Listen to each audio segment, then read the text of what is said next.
ಇದೇ ತಿಂಗಳು ಮೇ 11ನೇ ತಾರೀಕು ಭಾನುವಾರ ಸಾಯಂಕಾಲ ನಾವು ರಾಮನಗರ ನಗರಸಭೆಯ ವತಿಯಿಂದ ದೊಡ್ಡ ಮಟ್ಟದಲ್ಲಿ ಡಾಕ್ಟರ್ ಬಾಬಾ ಸಾಹೇಬ್ ಅಂಬೇಡ್ಕರ್ ಅವರ ಜಯಂತಿಯನ್ನು ಆಚರಣೆ ಮಾಡಬೇಕು ಅಂತೇಳಿ ಒಂದು ತೀರ್ಮಾನ ಮಾಡಿದ್ವಿ. ಹಾಗಾಗಿ ಮೇ 11 ಭಾನುವಾರ ಸಾಯಂಕಾಲ 4 ಗಂಟೆಗೆ ರಾಮನಗರ ಜೂನಿಯರ್ ಕಾಲೇಜ್ ಮೈದಾನದಲ್ಲಿ ಈ ಒಂದು ಕಾರ್ಯಕ್ರಮವನ್ನು ಹಮ್ಮಿಕೊಂಡಿದ್ದೇವೆ. ಇದಕ್ಕೆ ಕಾರಣ ಏನಪ್ಪ ಅಂದರೆ, ನಾವು ಕಳೆದ ಬಾರಿ ಈ ಬಾರಿ 2025-26ನೇ ಸಾಲಿನಲ್ಲಿ ಬಡ್ಜೆಟನ್ನು ಮಂಡಿಸುವಂಥ ಸಂದರ್ಭದಲ್ಲಿ 5 ಲಕ್ಷ ಹಣವನ್ನು ಬಾಬಾ ಸಾಹೇಬ್ ಅಂಬೇಡ್ಕರ್ ಜಯಂತಿಗೆ ನಾವು ಮೀಸಲಾಗಿದ್ವಿ. ಅದಾದಮೇಲೆ ನಾವು ಒಂದು ಪೂರ್ವಭಾವಿ ಸಭೆ ಕರೆದು ಮಾತನಾಡಿದಂಥ ಸಂದರ್ಭದಲ್ಲಿ 14ನೇ ತಾರೀಕು ಎಲ್ಲ ಕಡೆಯೂ ಮಾಡ್ತಾ ಇರ್ತಾರೆ. ಹಾಗಾಗಿ ನಾವು ಬೇರೆ ಒಂದು ದಿನಾಂಕ ಆಯ್ಕೆ ಮಾಡಿ ಒಂದು ತಿಂಗಳು ಏನಲ್ಲೂ ಮಾಡ್ಬೋದು ಅಂತೇಳಿ ಸಜೆಷನ್ಸ್ ನಮ್ಮ ಹಲವಾರು ಸಂಘಟನೆಗಳವರು, ದಲಿತ ಸಂಘಟನೆಗಳು, ಹಿರಿಯ ಮುಖಂಡರು ಎಲ್ಲರೂ ಕೂಡ ಒಂದು ಸಲಹೆಯನ್ನು ಕೊಟ್ಟಿದ್ದರು. ಹಾಗಾಗಿ ನಾವು ಮೇ 11ನೇ ತಾರೀಕು ನಮ್ಮ ನೆಚ್ಚಿನ ಉಪಮುಖ್ಯಮಂತ್ರಿಗಳಾದಂಥ DK ಶಿವಕುಮಾರ್ ಅವರ ಒಂದು ದಿನಾಂಕವನ್ನು ನಿಗದಿಪಡಿಸ್ಕೊಂಡು ಅವರು ಡೇಟ್ ಕೊಟ್ಟಿದ್ದಾರೆ. ಸಾಯಂಕಾಲ 5 ಗಂಟೆಗೆ ಒಂದು ಡೇಟನ್ನು ಕೊಟ್ಟಿದ್ದಾರೆ. ನಾವು ಸಾಯಂಕಾಲ ಬನ್ನಿ ಅಂತೇಳಿ. ಈ ಸಂದರ್ಭದಲ್ಲಿ ನಾವು ಡಾಕ್ಟರ್ ಬಾಬಾ ಸಾಹೇಬ್ ಅಂಬೇಡ್ಕರ್ ಅವರ ಆಶಯಗಳಿಗೆ ಅನುಗುಣವಾಗಿ ತಳ ಸಮುದಾಯಗಳಿಗೆ ಸೇರಿದಂಥವರು, ಬಡವರಿಗೆ, ಬೀದಿ ಬದಿ ವ್ಯಾಪಾರಿಗಳಿಗೆ ಸುಮಾರು 1,000 ಛತ್ರಿಯನ್ನು ವಿತರಣೆ ಕಾರ್ಯಕ್ರಮ ಹಮ್ಮಿಕೊಂಡಿದ್ದೇವೆ. ಮತ್ತೆ ಈ ಒಂದು ಸವಿತಾ ಸಮಾಜದ ಒಂದು ಕುಶಲಕರ್ಮಿಗಳಿಗೆ ಒಂದೊಂದು ಕಿಟ್ಟನ್ನು ಕೊಡಬೇಕು, ಏರ್ ಡ್ರೆಸ್ಸಿಂಗ್ ಕಿಟ್ಟನ್ನು ಅಂತ. ಮತ್ತು ಮಡಿವಾಳ ಸಮಾಜದವ್ರಿಗೆ ಒಂದು ಐರನ್ ಬಾಕ್ಸು ಮತ್ತು ಬಟ್ಟೆಯನ್ನು ಕೊಡಬೇಕು ಅಂತೇಳಿ ಒಂದು ತೀರ್ಮಾನವನ್ನು ಮಾಡಿದ್ದೇವೆ. ಅದೇ ರೀತಿ ನಮ್ಮ ರಾಮನಗರದಲ್ಲಿ 90%ಗಿಂತ ಹೆಚ್ಚಾಗಿ ಒಂದು SLC ಮತ್ತು PUCಯಲ್ಲಿ ಇದು ಮಾರ್ಕ್ಸ್ ತಗೊಂಡಿರ್ತಕ್ಕಂಥವ್ರಿಗೆ ನಾವು ಅವ್ರಿಗೂ ಕೂಡ ಮೊಮೆಂಟೋ ಮತ್ತು ಪ್ರಶಂಸಾ ಪತ್ರ ಮತ್ತು ವಿಶೇಷವಾಗಿ ಗೌರವವನ್ನು ಕೊಡೋದ್ರ ಜೊತೆಗೆ ನಮ್ಮ ಹಾಸನ್ ರಘು ಅವರು ಪದ್ಮಶ್ರೀ ಪ್ರಶಸ್ತಿಯನ್ನು ಪಡ್ಕೊಂಡಿದ್ದಾರೆ. ಕೆಲವೇ ದಿನಗಳ ಮುಂಚೆ ರಾಷ್ಟ್ರಪತಿಯವರಿಂದ ಪಡ್ಕೊಂಡ್ರು.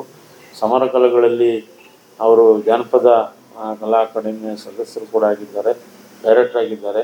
ಸಮರ ಕಲೆಗಳಲ್ಲಿ ಅವರು ಸತತವಾಗಿ ಸುಮಾರು 30 ವರ್ಷಗಳಿಂದ ಅಧ್ಯಯನ ಮಾಡಿ ಇವತ್ತು ಆ ಒಂದು ಹಿನ್ನೆಲೆಯಲ್ಲಿ ಅವರಿಗೆ ಪದ್ಮಶ್ರೀ ಪ್ರಶಸ್ತಿ ಬಂದಿದೆ.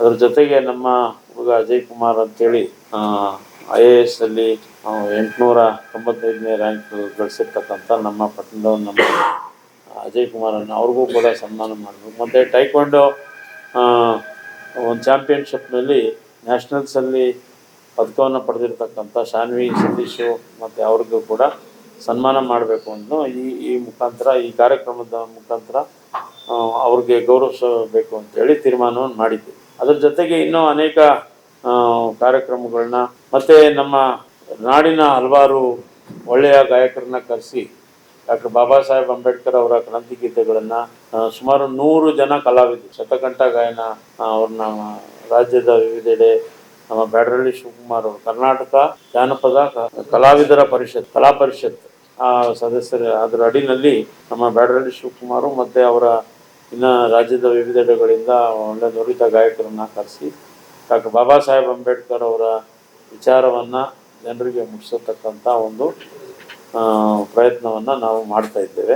ಹಾಗಾಗಿ ಈ ಒಂದು ಸಮಾರಂಭಕ್ಕೆ ಇಡೀ ಜಿಲ್ಲಾದ್ಯಂತ ನಾವು ಎಲ್ಲರನ್ನೂ ಕೂಡ ಡಾಕ್ಟರ್ ಬಾಬಾ ಸಾಹೇಬ್ ಅಂಬೇಡ್ಕರ್ ಅವರ ವಿಚಾರಗಳಿಗೆ ಮತ್ತು ಈ ವಿಚಾರದಲ್ಲಿ ನಾವು ಹೆಚ್ಚು ಜಾಗೃತಿಯನ್ನು ಸಂವಿಧಾನದ ಆಶಯಗಳಿಗೆ ವಿಚಾರದಲ್ಲಿ ಎಲ್ಲ ಇನ್ನೂ ಹೆಚ್ಚು ಜಾಗೃತಿಗೊಳಿಸಬೇಕು ಅನ್ನೋ ನಿಟ್ಟಿನಲ್ಲಿ ಮುಂದಿನ ಯುವ ಪೀಳಿಗೆಗೆ ಡಾಕ್ಟರ್ ಬಾಬಾ ಸಾಹೇಬ್ ಅಂಬೇಡ್ಕರ್ ಅವರ ಆದರ್ಶಗಳು ಎಲ್ಲರಿಗೂ ಕೂಡ ಪ್ರೇರಣೆ ಆಗಲಿ ಅನ್ನೋ ನಿಟ್ಟಿನಲ್ಲಿ ನಾವು ಈ ಕಾರ್ಯಕ್ರಮವನ್ನು ಬಹಳ ದೊಡ್ಡ ಮಟ್ಟದಲ್ಲಿ ಹಮ್ಮಿಕೊಂಡಿದ್ದೇವೆ. ಹಾಗಾಗಿ ನಮ್ಮ ಇಡೀ ಜಿಲ್ಲೆಯಾದ್ಯಂತ ನಾವು ಎಲ್ಲ ಕಡೆನೂ ಹೋಗಿ ನಮ್ಮ ಮುಖಂಡರು ಎಲ್ಲ ಪ್ರೆಸ್ ಮೀಟ್ ಮಾಡಬೇಕು ಮತ್ತು ಅದ್ರ ಮುಖಾಂತರ ಎಲ್ಲರಿಗೂ ಕೂಡ ಆಹ್ವಾನವನ್ನು ಕೊಡಬೇಕು ಅಂತ ನಾವು ಬಯಸಿದ್ವಿ.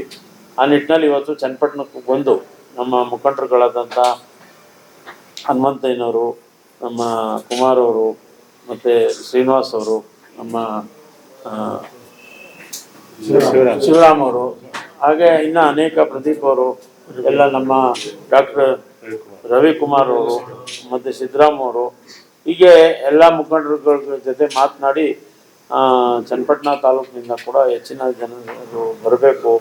ಈ ನಿಟ್ಟಿನಲ್ಲಿ ತಾವೆಲ್ಲ ಸ್ವಲ್ಪ ಆರ್ಗನೈಸ್ ಮಾಡಿ ಅಂತ ಕೇಳ್ಕೊಂಡ್ರಿ. ಅವರು ಇವತ್ತು ಇಲ್ಲಿ ಬಂದು ನಮ್ಮ ಜೊತೆಯಲ್ಲಿ ಸಹಕಾರ ಮಾಡಿ ಈ ಕಾರ್ಯಕ್ರಮದ ಯಶಸ್ಸಿಗೆ ದುಡಿತಾ ಇದ್ದಾರೆ.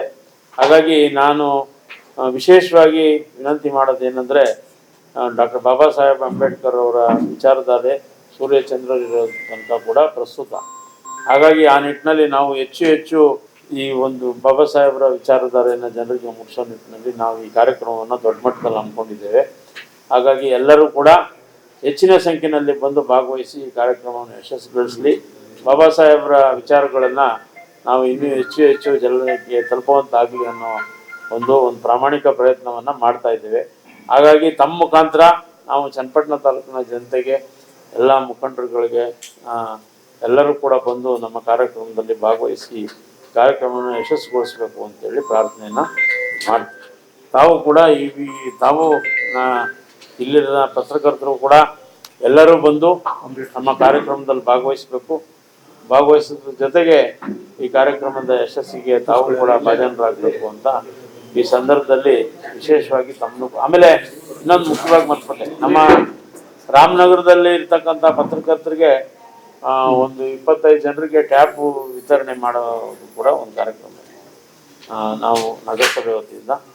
ಆ ನಿಟ್ಟಿನಲ್ಲಿ ಪತ್ರಕರ್ತರಿಗೂ ಕೂಡ ತಮ್ಮದೇ ಆದಂಥ ಒಂದು ಈ ಬದುಕನ್ನು ನಡೆಸ್ಬೇಕಂದ್ರೆ ಅನೇಕ ಸಮಸ್ಯೆಗಳಿರ್ತವೆ. ಹಾಗಾಗಿ ನಾವು ಕೂಡ ಒಂದು ಸೇವೆಯನ್ನು ಮಾಡಬೇಕು ತಮ್ಮ ವೃತ್ತಿಗೆ ನಿಟ್ಟಿನಲ್ಲಿ ರಾಮನಗರದಲ್ಲಿರೋರಿಗೆ ಕೊಡಬೇಕಂತ ಒಂದು ತೀರ್ಮಾನ ಮಾಡಿದ್ದೇವೆ.